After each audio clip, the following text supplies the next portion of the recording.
Hello and welcome to our Advent series, All Creation Waits, the Advent Mystery of New Beginnings by Gayle. Today we will be talking about the possum in Advent 13. But first, we will hear a quote from Pelagius, who lived back in the 4th century. He was British, perhaps Irish, a monk and a theologian. And he wrote, "Look at the animals roaming the forest. God's Spirit dwells within them. Look at the birds flying across the sky. God's Spirit dwells within them. Look at the tiny insects crawling in the grass. God's Spirit dwells within them." The presence of God's Spirit in all living things is what makes them beautiful. And if we look with God's eyes, nothing on earth is ugly. Advent 13, Possum. He should not be here. Not in the basement window well, where he fell sometime in the night sniffing out food. Not in Michigan, nor any other state where winter temperatures sit below freezing many days in succession. We lift the possum, held in the clasp of 2 rakes. When we open those gates and he quickly waddles into the woods, I bow to him, to the wonder of his survival. Possums, not unlike this one, watch the dinosaurs die.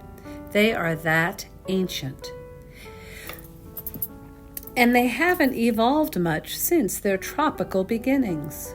The northern winter's cold will leave nearly all with scars, a missing tail tip and ragged ears. The possum's tail and ears, being hairless, naked, are quickly bit by frost, and bits of them fall off. This would happen less often if the animal would stay in his leaf-lined den during cold snaps. He does try. But if the cold lasts more than 3 or 4 days, hunger forces him out. He has done his best through summer and fall to add body fat, eating nearly anything, living or dead.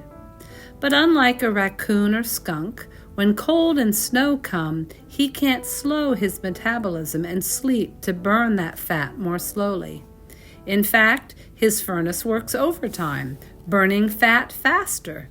And though he is more adept than a rat or dog at remembering where he's once found food, he doesn't carry it home and cache it away. So to add fat fuel, he must go out. Slow and uncamouflaged, he has no defenses except a menacing, toothy hiss.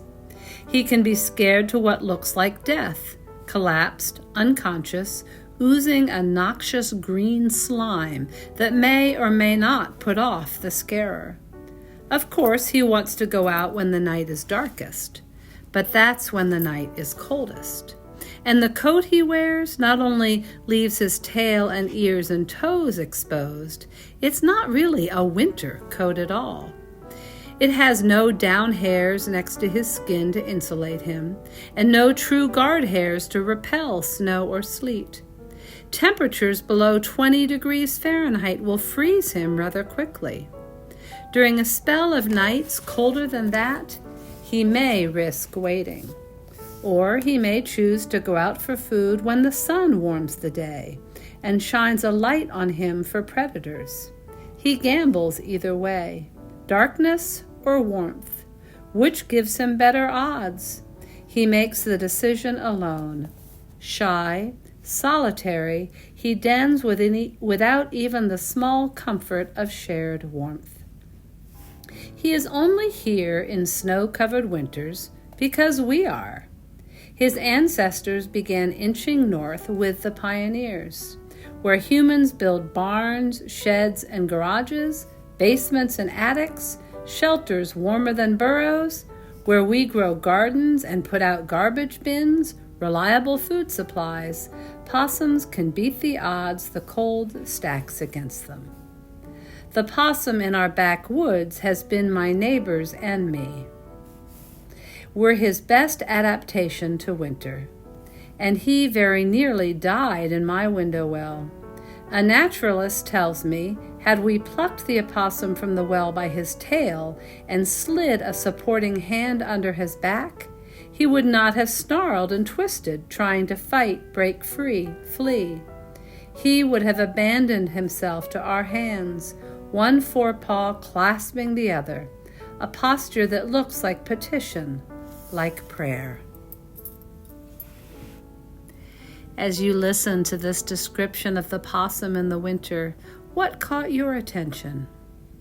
What might the possum teach you about wading through times of cold and dark, of trusting that new light will indeed come, even though the present feels very inhospitable? Take a moment to prayerfully consider these questions, as well as how might God be leading you? What might God be asking of you?